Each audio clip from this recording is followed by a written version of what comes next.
El aire en el salón se volvió de repente denso y frío. Luis soltó las palabras como quien tira basura a la acera. Quiero el divorcio, Ainhoa. Las cosas ya no funcionan. Me quedé quieta, con el trapo de cocina aún en las manos. Olía a lejía. Acababa de limpiar el baño de su madre, otra vez. 5 años. 1825 días de despertadores a las 5, de medicinas, de pañales, de noches en vela escuchando los quejidos de Carmen desde la habitación contigua. Y ahora esto. Él esperaba. Esperaba el llanto, la súplica, ese, Luis, por favor, no hagámoslo por Diego, que había coreografiado en su cabeza. Se notaba en la manera en que se irguió, arrogante, seguro de su poder.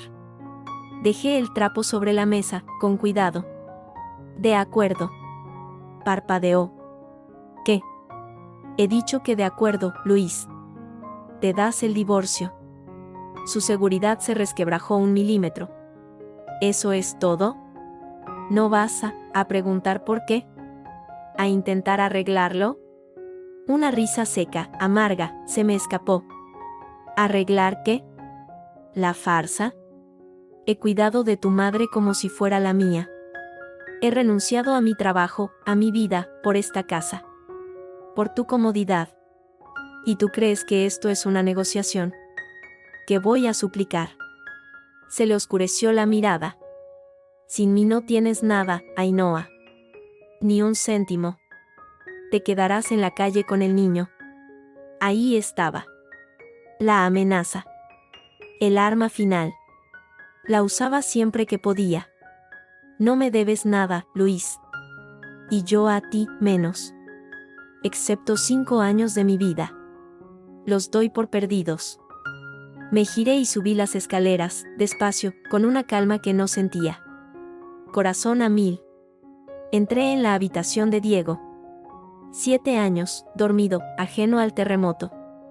Preparé una mochila pequeña. Ropa para ambos. Lo justo. En mi cartera, 200 euros.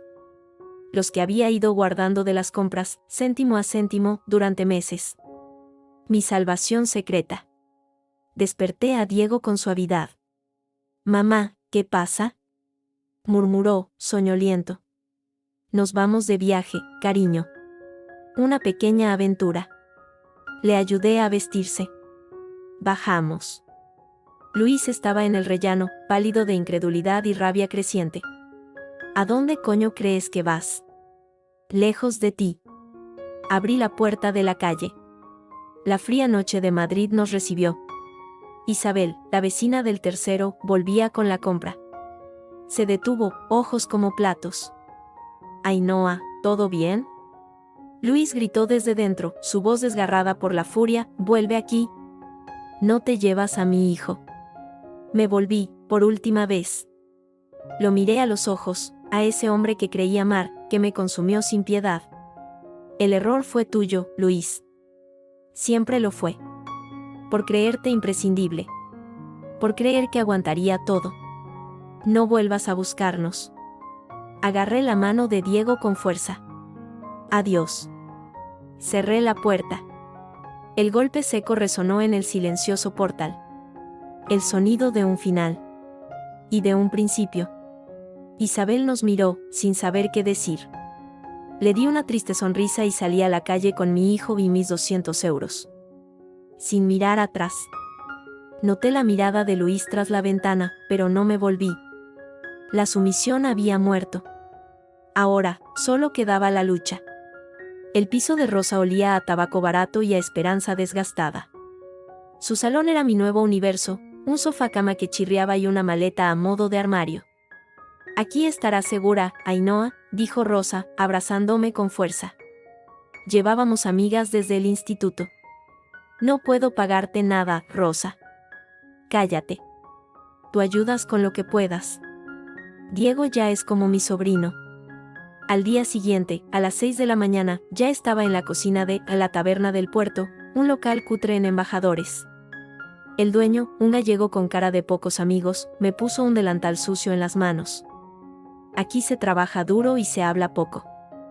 Prueba 2 semanas. fregar, pelar patatas, limpiar pescado. Mis manos, que acariciaban la frente febril de Carmen, ahora olían a grasa y a desinfectante. Pero era un sueldo. Pequeño, pero en efectivo. Y anónimo. Diego empezó en un colegio público del barrio. La primera noche lloró, preguntando por su cuarto, por su abuela. El corazón se me hizo trizas. La abuela está enferma, cielo. Pronto la veremos, mentí, abrazándolo. Una semana después, mi teléfono, un viejo móvil que me prestó Rosa, estalló. Luis. 20 llamadas perdidas. Mensajes de texto que pasaban de la amenaza a la súplica. Vuelve. Mamá ha empeorado. Te necesito, de verdad. ¿Dónde está mi hijo, Ainhoa? Te voy a denunciar. No contesté. Borré todo. Pero una llamada sí atendí. Era del hospital. La doctora de Carmen. Señora Herrera, su suegra ha tenido una crisis. La hemos ingresado. Preguntaba por usted y por Diego. Colgué y apoyé la frente en la fría pared de la cocina del restaurante. Carmen. Pobre Carmen. Atrapada en medio, como siempre. ¿Todo bien, Ainhoa? Preguntó el cocinero. Sí, sí. Sigue el trabajo. Esa tarde, llevando la compra a casa, una voz me detuvo. ¿Ainhoa? ¿Ainhoa Herrera? Me giré. Un hombre trajeado, con una carpeta bajo el brazo. Cara familiar. Sonrisa amable. Javier. Javier Márquez. Derecho, Universidad Complutense. ¿No te acuerdas? Claro. Javier. Brillante, siempre en la biblioteca. Un buen tipo. Javier, claro. ¿Qué haces por aquí? Tengo un despacho cerca. Me han dicho, bueno, se rumorea que tú y Luis, hizo una pausa, incómodo. Nos separamos, dije, secamente. Lo siento. Su mirada era sincera. Bajo la luz de la farola, pareció pensárselo 2 veces antes de hablar. Oye, esto quizá no viene a cuento, pero, ¿estás segura de que Luis era transparente con los bienes? Recuerdo que su familia tenía varios pisos. Él siempre fue astuto. Una puerta se abrió en mi mente. Una puerta oscura. ¿Qué quieres decir? Nada concreto. Solo un consejo de viejo amigo. Si te planteas algo legal, mira bien los papeles. Todo. Hasta los que parecen intrascendentes. Me dio una tarjeta. Javier Márquez. Abogado. Especialista en familia y herencias. Gracias, Javier. Para lo que necesites. En serio. Mientras caminaba hacia casa, el corazón me latía con fuerza. ¿Astuto? Luis. 5 años sin tocar una cuenta bancaria. Él manejaba todo. Tú ocúpate de mamá, yo del dinero, ¿y si había más dinero? ¿Y si no me había ido solo con 200 euros, sino que me había dejado sin lo que realmente me correspondía? Al llegar, Rosa estaba pálida. Luis estuvo aquí. Hace 1 hora. Daba golpes en la puerta. Tuve que amenazarlo con llamar a la policía. Dice que va a quitarte a Diego. Que eres una inestable, que no tienes dónde caerte muerta. Manuel, el marido de Rosa, estaba detrás, con los brazos cruzados. Su mirada ya no era de compasión, sino de fastidio. Esto va a traer problemas, Ainhoa. Problemas gordos. Miré a Diego, que coloreaba un dibujo en el suelo, ajeno. Y miré la tarjeta de Javier, arrugada en mi bolsillo. La batalla, apenas empezada, ya tenía un nuevo frente. Y yo tenía que aprender a luchar. Rápido. La cafetería olía a café rancio y documentos polvorientos. Javier desplegó unos papeles frente a mí. Es la escritura del piso de la calle Orense.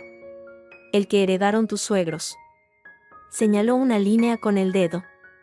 Fue traspasado hace 3 años. A nombre de Elena Herrera de la Fuente. La hermana de Luis. El mundo se detuvo un instante. El piso de Orense. un 3 dormitorios en un barrio decente. Carmen siempre decía que era el colchón de la familia. ¿Cómo es posible? Luis me dijo que lo vendieron para pagar tratamientos de su madre. Tratamientos experimentales. Javier hizo un gesto de desprecio. Mentira. No hay venta.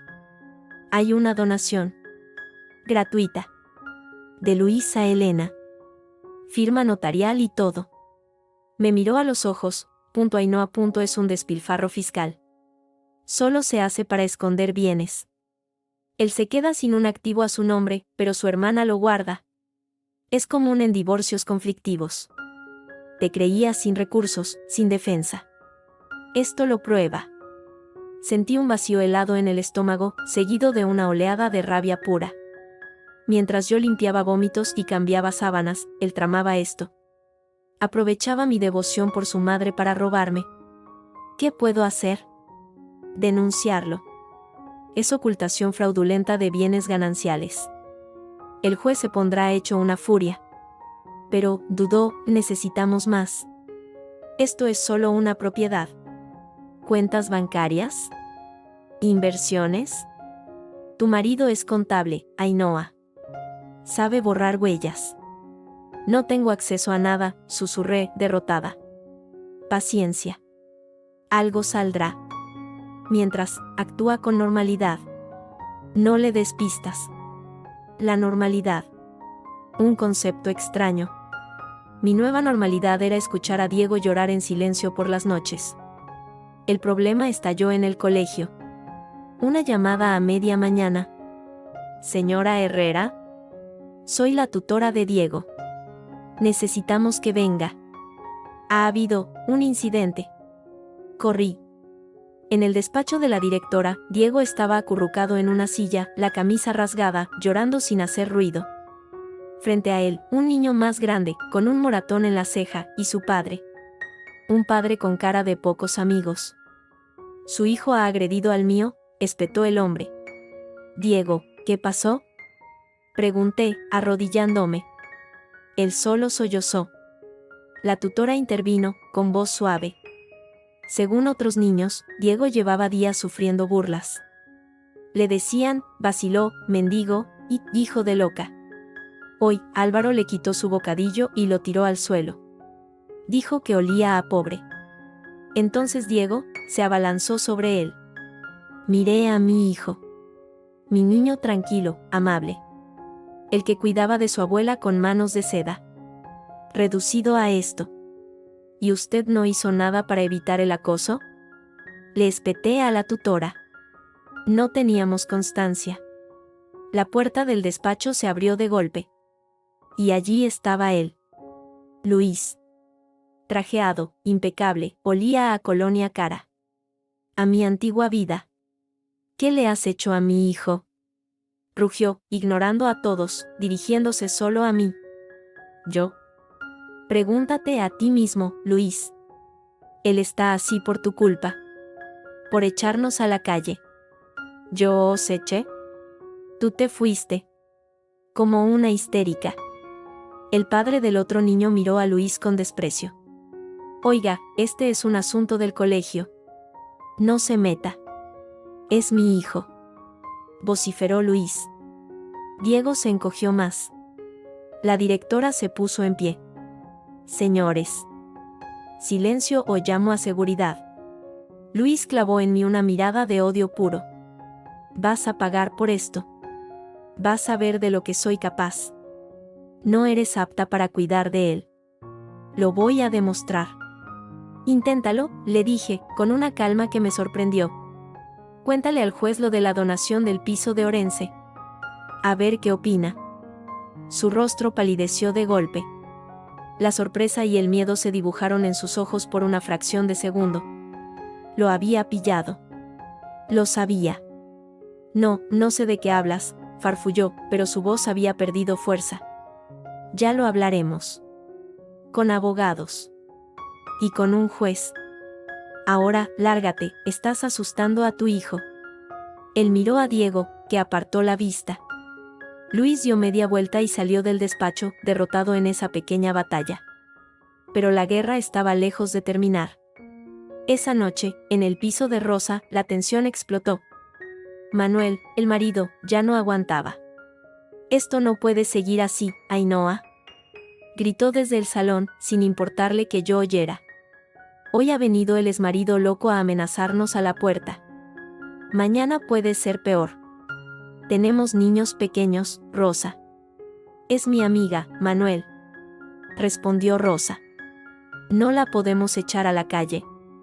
No es nuestra responsabilidad. Ya lleva semanas aquí. ¿Y el dinero? ¿La comida? Nosotros no nadamos en la abundancia». Me quedé paralizada en el umbral de la cocina, con un plato en la mano. Diego estaba en nuestra habitación, pero podía oírlo todo. El calor de la vergüenza me subió por el cuello. «Solo necesito un poco más de tiempo, Manuel», dije, entrando en el salón. «Ya tengo un trabajo. Busco algo mejor». «¿Y el lío legal? ¿Y las amenazas?». Manuel me señaló con un dedo acusador. «Nos estás metiendo en un fregado que no es el nuestro. Esto es una familia normal, ¿entiendes? No queremos problemas». Rosa lloraba de rabia e impotencia. Yo miré a Manuel, luego a Rosa. La amistad tiene límites. Y los había sobrepasado. «Tienes razón, Manuel. No es justo para vosotros». Respiré hondo. «Nos iremos. Esta semana». «Ainhoa, no», suplicó Rosa. «Está bien», cortó Manuel, con alivio. «Os ayudaremos a buscar algo». Asentí, con un nudo en la garganta. Otro hogar perdido. Otra trinchera abandonada. Pero la mención del piso de Orense había surtido efecto. Luis tenía miedo. Y el miedo del enemigo es un arma. Tenía que moverme rápido. Javier y yo necesitábamos más. Mucho más. La partida de ajedrez había comenzado, y Luis acababa de cometer su primer error grave. Yo no podía permitirme el mío. El minúsculo estudio olía a humedad y a pintura fresca.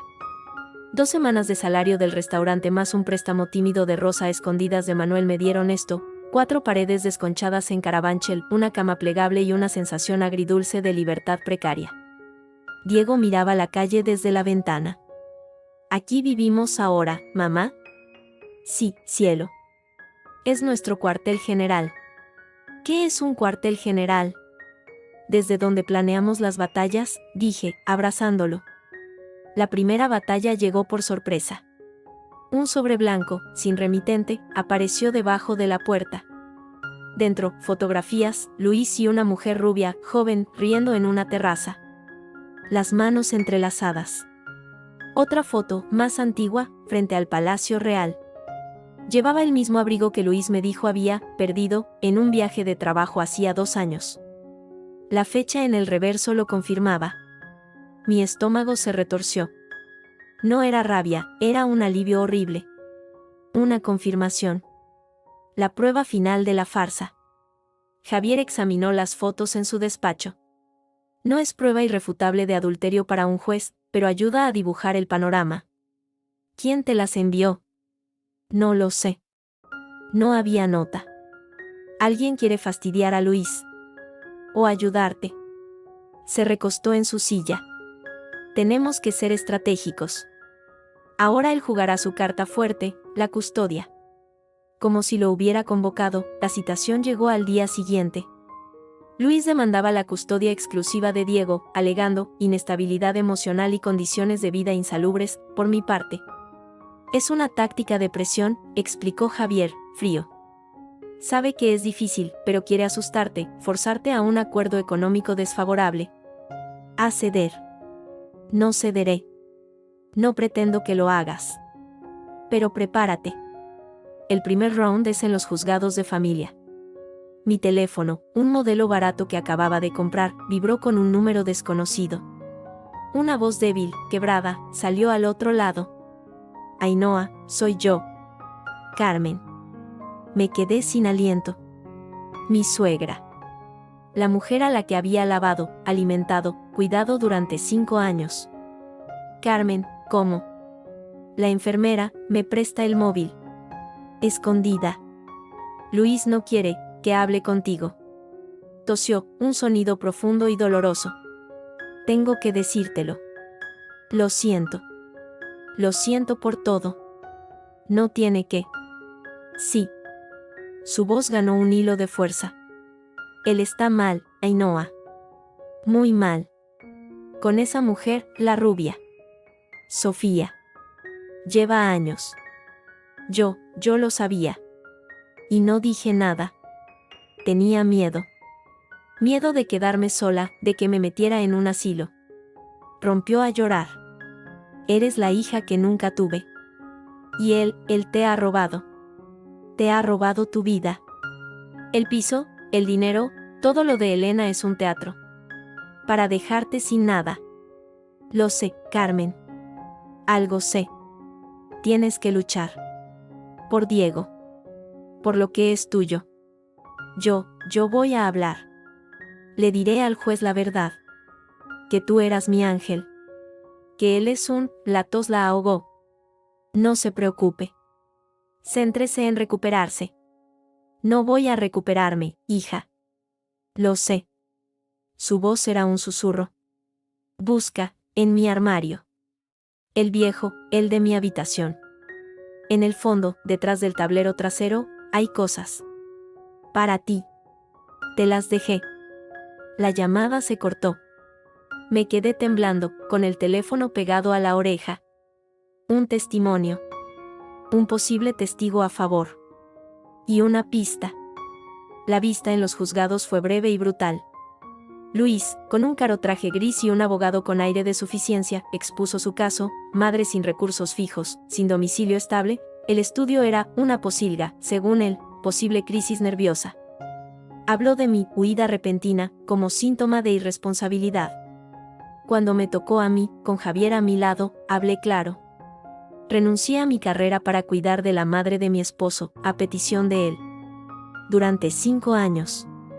Él manejaba todas las finanzas. Ahora descubro que transfirió propiedades a nombre de su hermana. No huí. Me fui con mi hijo porque él me dijo que sin él no tenía nada. Y le demostré que estaba equivocado. El juez, un hombre mayor de mirada cansada, tomó notas. La custodia exclusiva que pide el padre me parece desproporcionada por ahora, dijo al final.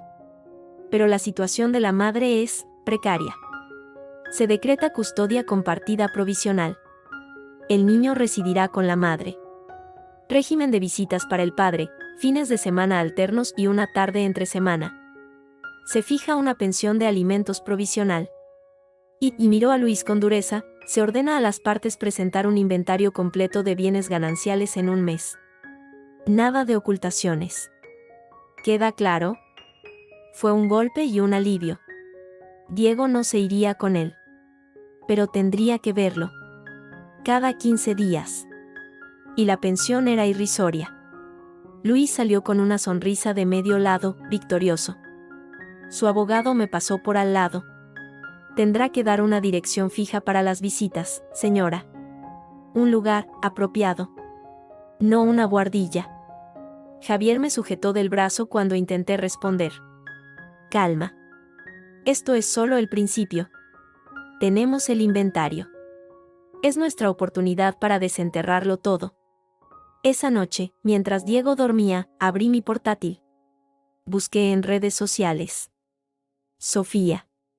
Rubia. Joven. No fue difícil. Sofía Ríos. Trabajaba en una inmobiliaria de lujo. Sus fotos públicas mostraban una vida de cenas, viajes, ropa cara. Y, en algunas, discretos detalles que delataban, un reloj de hombre en su mesilla de noche en una foto de desayuno. El reloj de Luis. Guardé las capturas de pantalla. No eran prueba para un juez, pero eran munición para mí. Para recordarme por qué luchaba. Al día siguiente, en mi descanso del restaurante, llamé a Javier. Carmen, mi suegra, quiere declarar a mi favor. Y me dijo que hay algo en su armario, en su vieja habitación. Hubo un silencio al otro lado. Es arriesgado. Si Luis te pilla allí. Tengo llave. Y él estará en su oficina mañana por la mañana. Diego en el colegio. Ainhoa, su voz sonaba preocupada. Ten cuidado. Si hay algo, y es importante, Luis no lo habrá dejado a la vista. Y si te descubren, puede usarlo contra ti por allanamiento. Ya lo está usando todo contra mí, Javier. No tengo nada que perder. Excepto a Diego. Lo pensé. Pero era una oportunidad. La pista de una mujer moribunda. Un último acto de redención. Colgué y miré mis manos. Las uñas rotas, las cutículas agrietadas de tanto fregar. Ya no eran las manos que acariciaban frentes. Eran las manos que cavaban. Y estaba dispuesta a cavar hasta el fondo, hasta encontrar la verdad, o hasta que me enterraran a mí. El siguiente movimiento era mío. Y lo haría en territorio enemigo. La llamada del colegio sonó como un alarido en el silencio pegajoso del estudio. Señora Herrera, Diego no está. No volvió del recreo. Lo hemos buscado por todo el centro. Hemos llamado a su padre, pero no contesta. El mundo se desvaneció. Un zumbido agudo sustituyó todos los sonidos. Mis piernas cedieron. Me apoyé en la pared, la pintura áspera contra la palma de la mano. ¿Qué? No, no puede ser. Él no. Hemos avisado a la policía. Venga inmediatamente, por favor. Colgué. Temblando. Mis dedos apenas podían marcar. Llamé a Luis. Directo al buzón. 2.10 veces. Nada. Javier no contestaba. Rosa, sí. Ainhoa, tranquila. ¿Has probado en el parque donde fuisteis el otro día? ¿O en esa tienda de cromos que le gusta? Corrí. Como una loca. Por las calles de Carabanchel, gritando su nombre. El parque vacío. La tienda de cromos, cerrada. El dueño de la frutería de la esquina negó con la cabeza. 1 hora. 2. Un agujero negro se abría en mi pecho. Mi hijo. Mi único hijo. En una ciudad enorme y hostil. Por mi culpa. Por esta guerra absurda. Fue un policía municipal quien lo encontró. Sentado en un banco, frente a la antigua casa, nuestra antigua casa. A 3 calles del colegio. Llorando en silencio, con la mochila aún puesta. Diego. Diego. Corrí hacia él, lo aplasté contra mí. Olía a sudor y a miedo infantil. Quería ver si la abuela estaba bien, murmuró contra mi hombro. Papá dijo que estaba muy mala por tu culpa. Que si no te hubieras ido, no estaría así. El rencor de Luis, envenenando el corazón de un niño de 7 años. Un dolor nuevo, más afilado que cualquier otro. No es verdad, cariño. La abuela está enferma. Muy enferma. Pero no es culpa de nadie. El agente me dio una charla sobre la responsabilidad parental. Asentí, mecánicamente, abrazando a Diego. Lo llevé a casa. Lo bañé. Le preparé leche caliente. No hablamos. El miedo era una tercera persona en la habitación. Mi teléfono vibró. Un número del hospital. No era la doctora de Carmen. Era una voz administrativa, fría. Señora Herrera, le comunicamos que Carmen Herrera de la Fuente ha fallecido esta tarde. El señor Luis Herrera está siendo informado.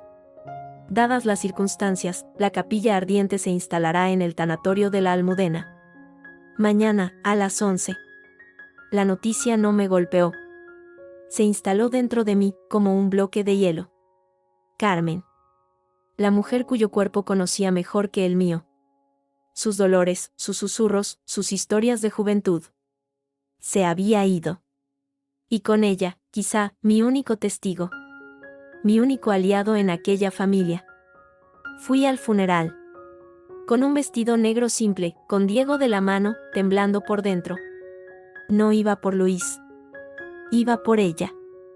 Por despedir a la mujer a la que había querido como a una madre.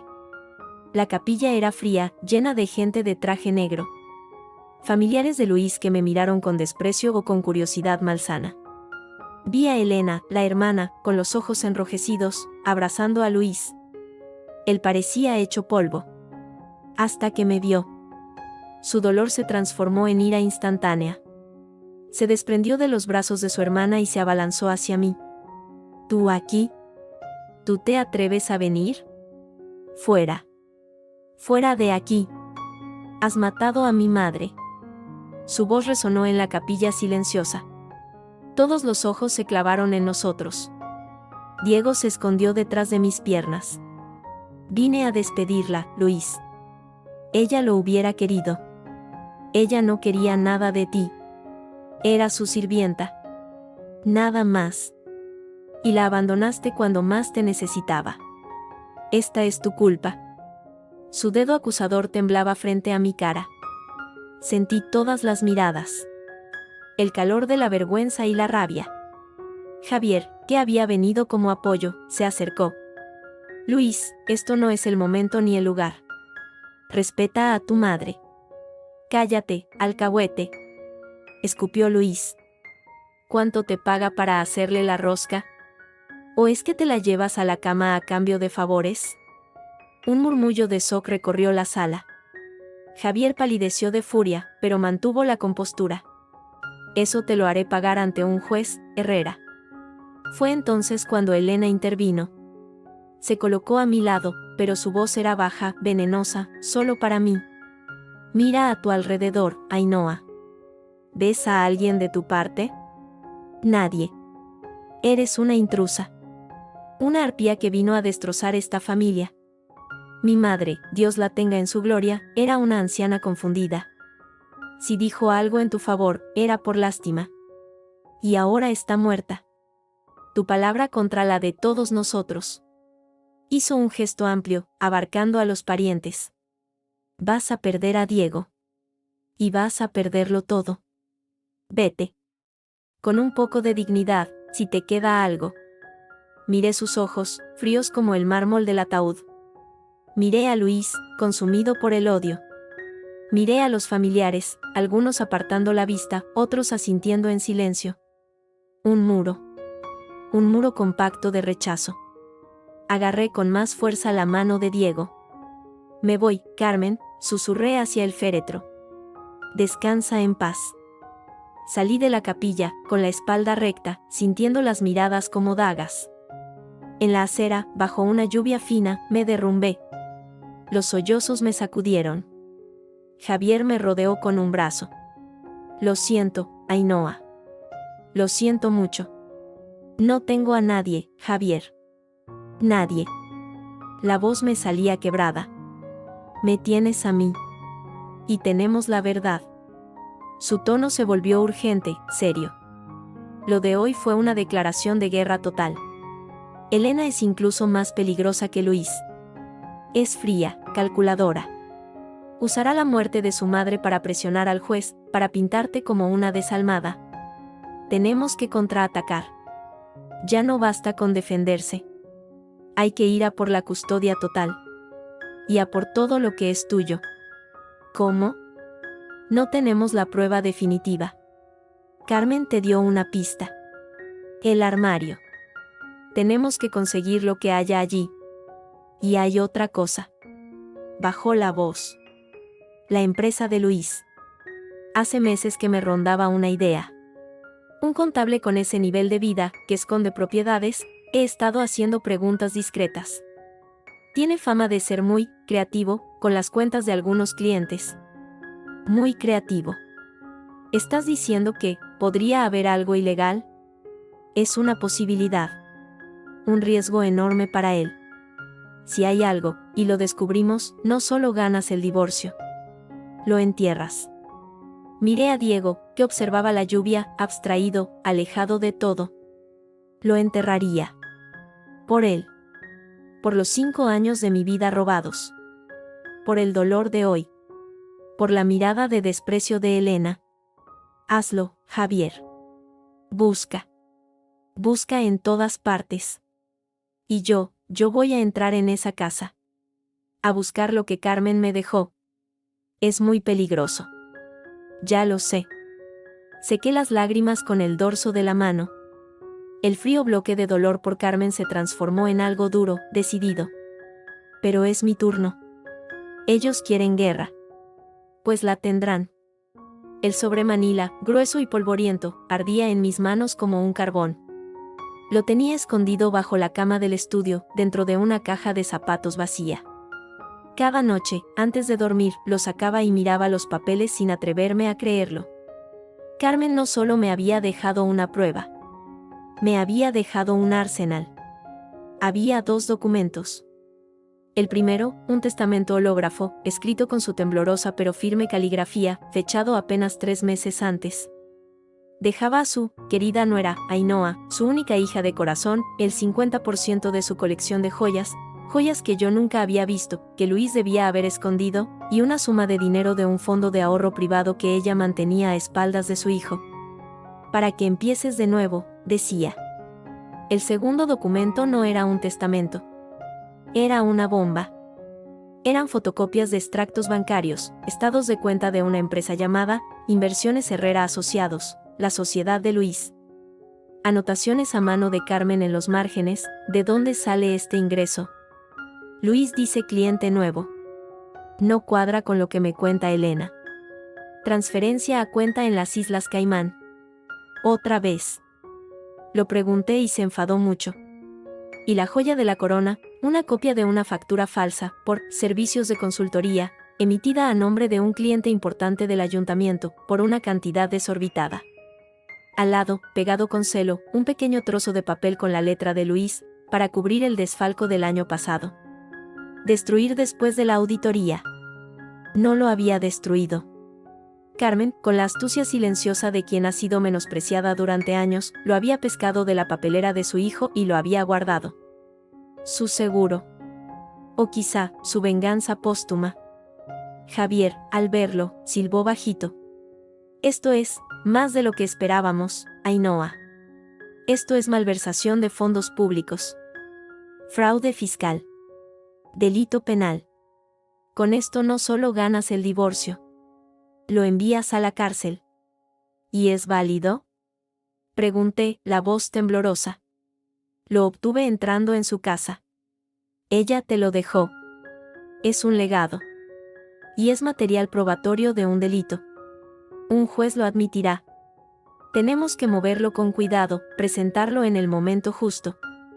Si Luis se entera, intentará destruir las pruebas originales. Fue entonces cuando mi teléfono vibró con un mensaje de un número desconocido. Soy Sofía. La de las fotos. Tenemos que hablar. Es urgente. Por tu bien. El corazón me dio un vuelco. Sofía. La rubia. La amante. ¿Qué quería? ¿Una trampa? Javier frunció el ceño. Puede ser una emboscada de Luis. Para sacarte información o grabarte diciendo algo comprometedor.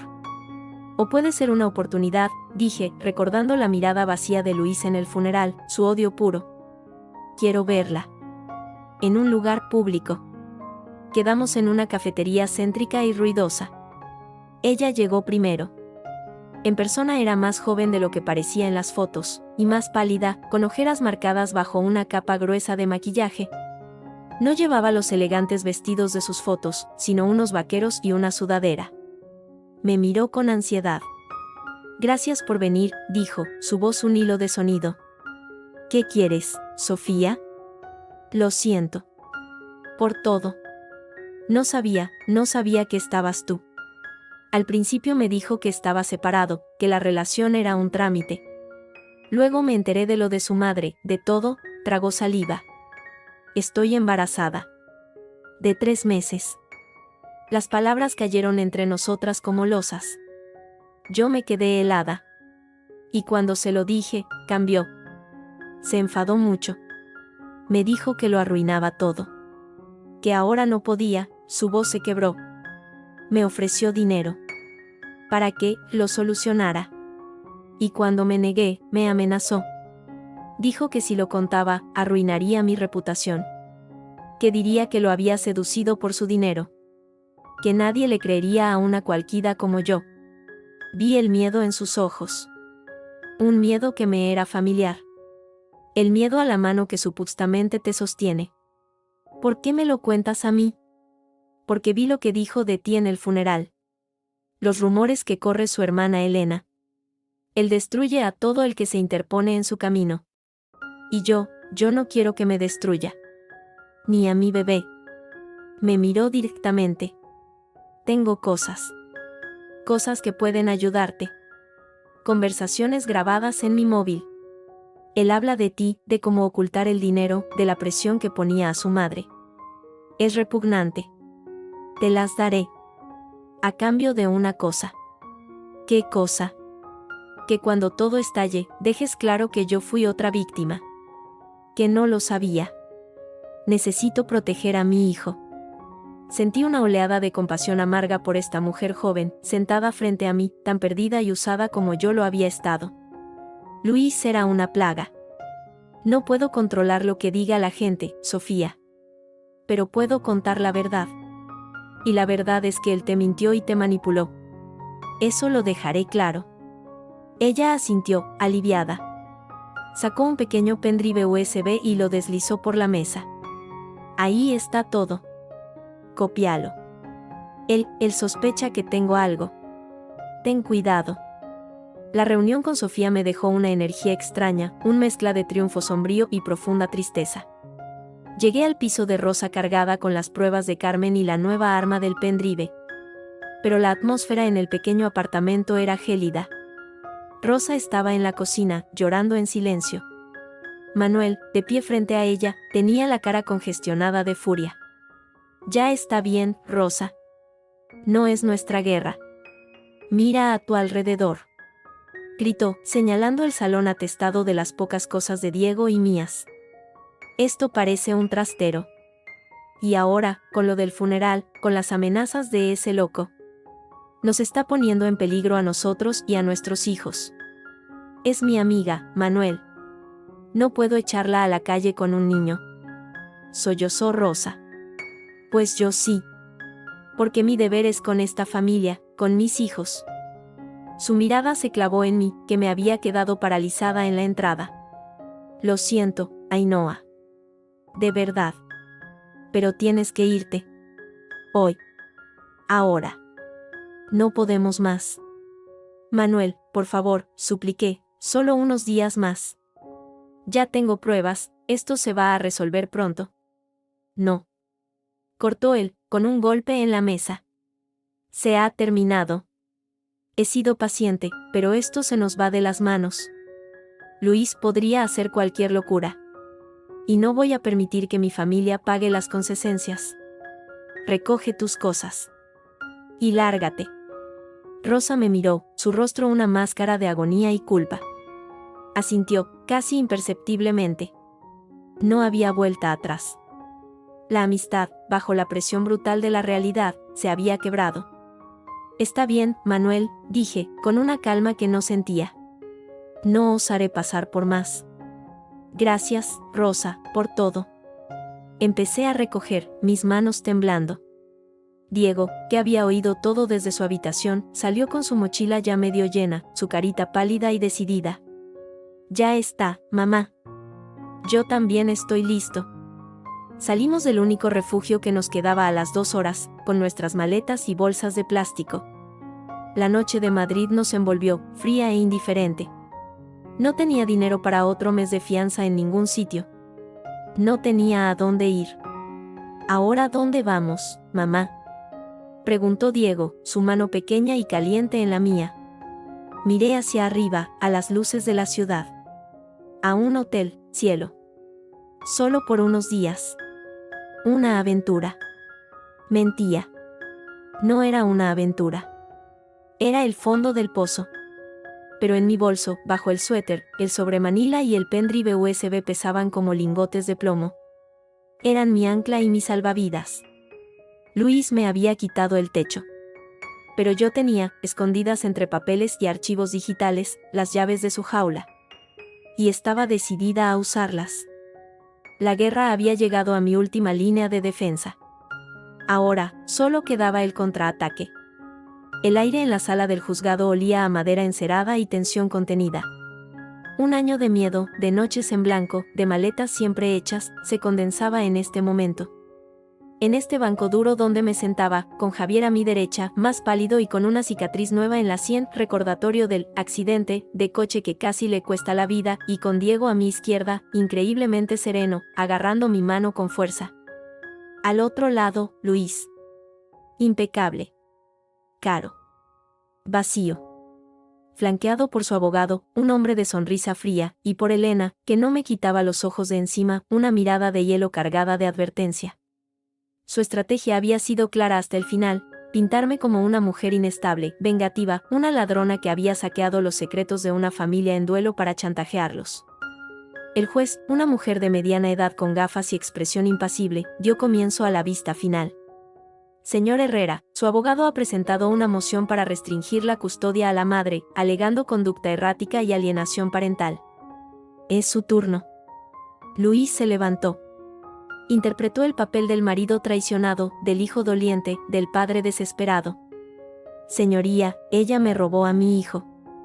Se lo llevó una noche sin más. Luego, aprovechando la muerte de mi pobre madre, a la que tanto quiso aparentar cuidar, allanó mi casa. Robó documentos privados. Envenenó la mente de mi hijo contra mí. Su voz temblaba, teatral. Vive en condiciones miserables, salta de un trabajo a otro. Yo puedo ofrecerle un hogar estable, una educación de calidad. Ella solo ofrece caos y rencor. Su abogado presentó informes, fotos de mi humilde estudio, extractos de mis trabajos temporales, un informe psicosocial que él mismo había encargado y que me tachaba de resentida y potencialmente manipuladora. Cuando terminaron, el juez me miró. Señora Herrera. La acusación es grave. ¿Qué tiene que decir? Javier se incorporó con dificultad, pero su voz era firme y clara. Señoría, con su permiso. Mi cliente no robó a su hijo.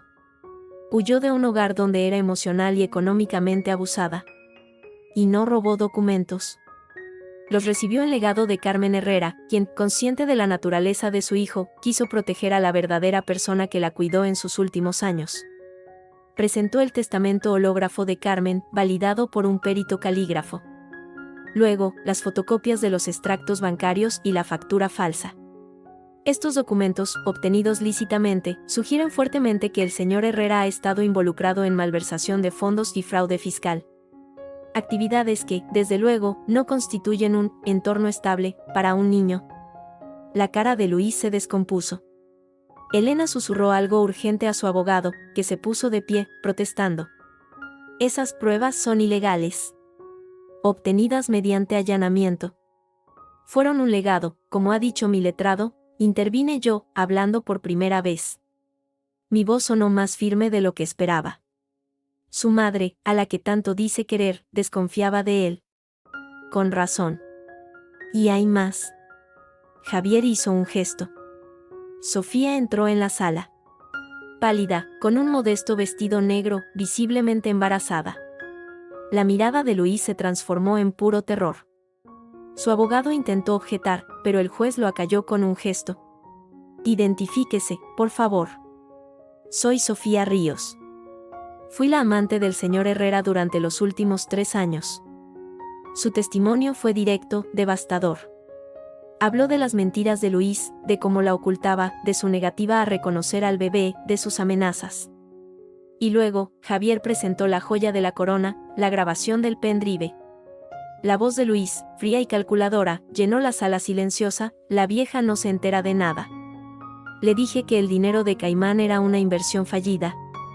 Y Ainhoa, está demasiado ocupada limpiando pañales como para pensar en cuentas bancarias. Cuando me divorcie, se irá con las manos vacías. La he dejado sin un solo papel a su nombre. Y si protesta, le quito al niño.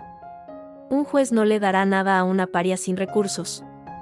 Era la conversación que Sofía había grabado meses atrás, antes de saberlo todo. La sentencia de muerte de su propia causa.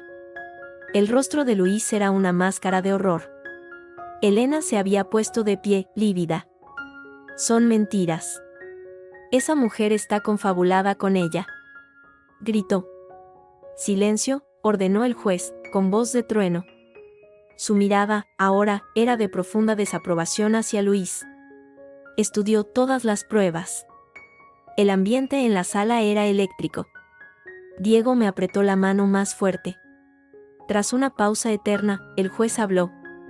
Tras evaluar las pruebas, los testimonios y los informes, queda patente una campaña sistemática de ocultación de bienes, desprestigio y manipulación por parte del señor Herrera. La conducta de la madre, lejos de ser errática, responde a una situación de necesidad extrema provocada por el abandono económico y emocional de su marido. La grabación presentada muestra una clara intención de despojar a la señora Herrera de sus derechos. En cuanto a los documentos financieros, serán remitidos a la Fiscalía para su investigación por posible delito económico. Hizo una pausa, mirándonos a todos. Por todo ello, fallo a favor de la demandante, Ainhoa Herrera. Se le otorga la custodia exclusiva y permanente del menor, Diego Herrera. Se establece un régimen de visita supervisado para el padre, de un fin de semana al mes, pendiente de evaluación psicológica. Se disuelve la sociedad de gananciales, adjudicándose a la madre el 60% de los bienes, incluida la propiedad familiar y la liquidación de las cuentas e inversiones que se determinen tras la investigación fiscal. El señor Herrera abonará una pensión de alimentos acorde a sus ingresos reales, no declarados hasta la fecha. Fue como si el aire volviera a mis pulmones. Un alivio tan inmenso que casi me desmayo. Diego me abrazó, enterrando la cara en mi hombro. Javier sonrió, un gesto cansado pero triunfante. Luis se puso en pie, tambaleándose. Esto es una injusticia. Ella me ha robado. Esa puta y su puta abogado. Señor Herrera. Lo interrumpió el juez, golpeando el mazo. Un comentario más y le imputo por desacato. La vista ha concluido. Agentes de policía, que ya esperaban a la puerta por la orden de la fiscalía que Javier había gestionado con sus contactos, se acercaron a Luis. Luis Herrera, queda usted detenido en calidad de investigado por los delitos de malversación de caudales públicos y fraude fiscal. Tiene derecho a guardar silencio y a un abogado. Las palabras se perdieron en el caos. Elena gritaba. Los periodistas, que esperaban fuera, intentaban entrar. Luis fue esposado y sacado de la sala, su mirada de incredulidad absoluta clavada en mí por un segundo antes de desaparecer. Un mes después, estaba en un local soleado en el barrio de Chamberí. Olía a café recién molido, a pintura nueva y a posibilidades. Mi café. El rincón de Carmen, rezaba el cartel. Con el dinero del acuerdo y la venta de parte de las joyas que Carmen me había dejado, y que, tras una batalla legal más, Elena tuvo que entregar, lo había comprado. Diego, en un rincón, hacía los deberes en una mesa, feliz y estable en su nuevo colegio. La campanilla de la puerta sonó. Era Javier, con una carpeta bajo el brazo y una sonrisa. Los papeles de la disolución de la sociedad están listos.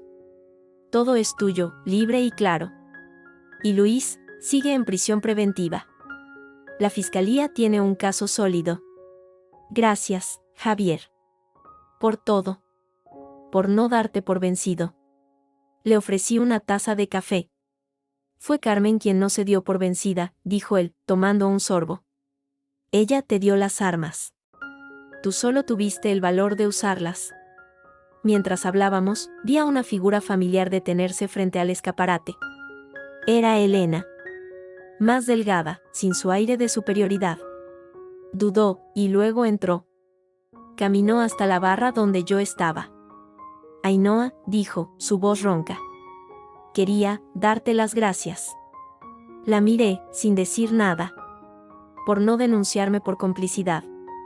Los abogados dijeron que podías intentarlo. Y lo siento. Por todo. Por creerle a él. Por ponerme en tu contra. Sus ojos brillaban. Él era mi hermano, y era como mi padre después de que el nuestro murió. No quería ver. Ya lo veías, Elena, dije suavemente. Solo que te convenía no mirar. Ella asintió, tragando saliva. Sí. Tal vez. ¿Y Diego? ¿Está bien? Está bien. Puedes verlo, si quieres. Una vez al mes, en el parque. Supervisado. ¿Cómo se acordó? No era perdón. Era pragmatismo. Diego tenía derecho a conocer a su familia, bajo unas reglas claras y seguras. Elena asintió, agradecida, y se fue sin pedir café. Javier y yo nos quedamos en silencio un momento, observando la calle soleada desde la ventana de mi café. Mi café. Mi vida. ¿Y tú? Pregunté. ¿Qué sigue para el abogado más terco de Madrid? Él sonrió, una sonrisa sincera que le aligeraba la mirada. Descansar. Y tal vez, aceptar la invitación de una clienta a tomar un café de vez en cuando. Un café muy bueno, por cierto. Nuestras miradas se encontraron. Había algo allí, un entendimiento, una complicidad forjada en el fuego. No era un final de cuento. Era un nuevo comienzo, construido con los escombros del pasado, más fuerte y más real. Había perdido 5 años. Pero me había ganado a mí misma. Y eso, pensé mientras servía otra taza, era la única victoria que importaba. La mañana del veredicto olía a lluvia reciente y a ansiedad contenida. El pasillo del juzgado era un frío canal de mármol por el que transitaban sombras trajeadas con caras de preocupación o de falsa seguridad. Yo, Ainhoa, caminaba por él con la mano de Diego aferrada a la mía, como un ancla diminuta y cálida. Javier, a mi otro lado, caminaba con una leve cojera, secuela permanente del accidente, que había estado a punto de costarle la vida 9 meses atrás. Su presencia, serena y firme, era mi otro ancla. «Recuerda», murmuró sin mirarme, mientras empujábamos la pesada puerta de la sala, «no mires a Luis. Mira al juez. Solo al juez». Asentí. Mi boca estaba seca. El año que había pasado desde aquella noche en que salí con 200 euros y un niño de la mano se había comprimido en este momento. Las noches en la pensión barata, el miedo constante, el trabajo agotador en el restaurante, la angustia de Diego, la traición de Sofía y luego su inesperada alianza, la desesperación cuando echaron a Javier de la carretera. Todo se reducía a lo que una mujer sentada en un estrado alto dijera en los próximos minutos. La sala estaba llena. Luis, impecable en un traje azul marino que gritaba prosperidad, estaba flanqueado por su nuevo y carísimo abogado penalista y por Elena, cuya elegancia era tan afilada y fría como una cuchilla. Su mirada se clavó en mí al entrar, un destello de odio puro que casi podía sentirse físicamente. Había familiares de ellos, algunos vecinos curiosos, y Sofía, sentada discretamente al fondo, con un pañuelo en la cabeza y gafas de sol a pesar del cielo nublado que entraba por los altos ventanales. Nos sentamos. El juez, una mujer de unos 50 años con rostro inescrutable y gafas de montura fina, dio comienzo a la vista. Era la misma que había llevado el caso de custodia y divorcio, y que, ante las evidencias presentadas por Javier, había derivado lo económico a lo penal.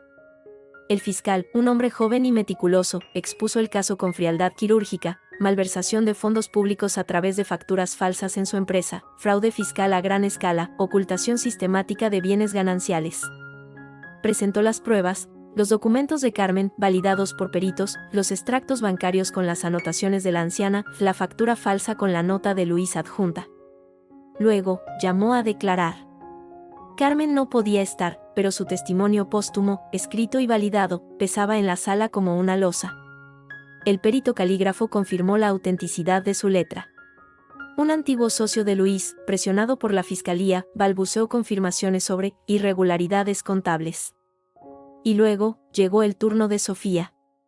Al quitarse las gafas, se revelaron sus ojos hinchados por el llanto y el embarazo avanzado. Su declaración fue un relato demoledor, no solo del adulterio, sino de la personalidad de Luis. Habló de su desprecio hacia mí, de sus burlas sobre la criada y el niño, de sus cálculos fríos para dejarme en la ruina. Y entonces, llegó el momento. El fiscal introdujo el pendrive. La voz de Luis, distorsionada por la grabación pero inconfundible, llenó el silencioso tribunal. La vieja no se entera de nada. Le dije que el dinero de las islas era para un fondo de inversión. Se lo traga todo. Y Ainhoa. Una risa despectiva, está demasiado ocupada limpiando culos y vómitos como para mirar una cuenta bancaria. Cuando todo esto acabe, se irá con lo puesto. Menos, incluso, he ido moviendo todo a nombre de Elena, poco a poco. Y si pone pegas, si intenta luchar, tengo contactos. Un informe psicológico diciendo que es inestable, que roba, lo que sea. Un juez nunca le dará la custodia a una paria sin un duro. se quedará sin el niño y sin un euro. Es matemática pura. Un escalofrío recorrió la sala. Yo misma, que ya lo había escuchado decenas de veces, sentí un nuevo golpe de indignación y dolor. Diego se acurrucó contra mí. Al otro lado, vi cómo el rostro de Luis se descomponía, pasando de la arrogancia a la incredulidad y luego al pánico.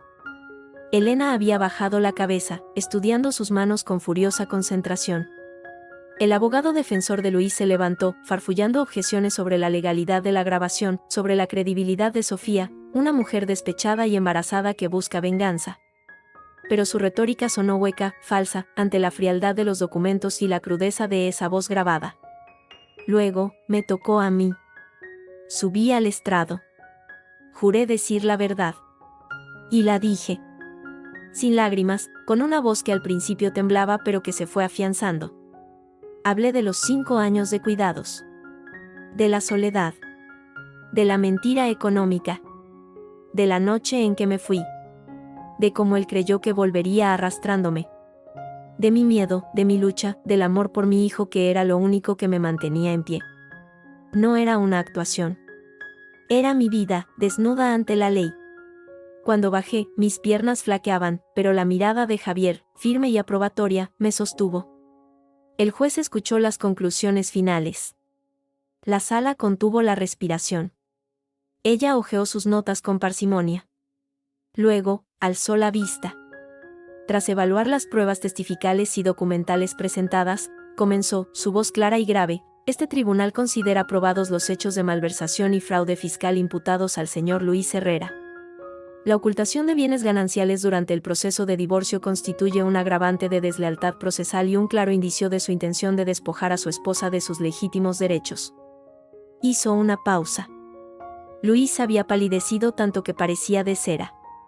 En lo concerniente al ámbito civil y familiar, continuó la jueza, y en atención a la conducta gravemente negligente y manipuladora del padre, a su intento de alienación parental y a la creación de un entorno de inestabilidad y conflicto, se confirma en todas sus partes el auto previo. Custodia exclusiva y permanente para la madre, Ainhoa Herrera. Régimen de visitas paterno supervisado y sujeto a evaluación psicológica periódica. En lo económico, se disuelve la sociedad de gananciales adjudicando a la madre el 60% del patrimonio total, incluidas las propiedades ocultas, que deberán ser reintegradas al caudal común. El padre abonará una pensión de alimentos y compensatoria acorde a sus ingresos reales. Mi corazón latía con tanta fuerza que temí que todos lo oyeran. Lo había conseguido. Lo habíamos conseguido. Javier puso su mano sobre la mía, un gesto breve y reconfortante. En cuanto a la responsabilidad penal, la jueza ajustó sus gafas, y dada la entidad del fraude y el abuso de confianza, este tribunal decreta prisión preventiva incondicional para el señor Luis Herrera, sin derecho a fianza, a la espera de juicio oral. Se remiten las actuaciones a la audiencia provincial. Fue como si el aire estallara en silencio. Luis se puso de pie de un salto. Es una injusticia. Esa zorra me ha tendido una trampa. Son todos unos. 2 guardias judiciales se abalanzaron sobre él. El caos estalló. Elena gritó. Los periodistas que colaban en la parte de atrás empezaron a hacer fotos. Luis forcejeó, maldiciendo, mientras le ponían las esposas. Su mirada, llena de un odio animal, me encontró entre la multitud por un instante antes de que se lo llevaran por una puerta lateral. Fue la última vez que lo vi. La sala se vació poco a poco, entre murmullos. Me quedé sentada, abrazando a Diego, que lloraba suavemente contra mi pecho.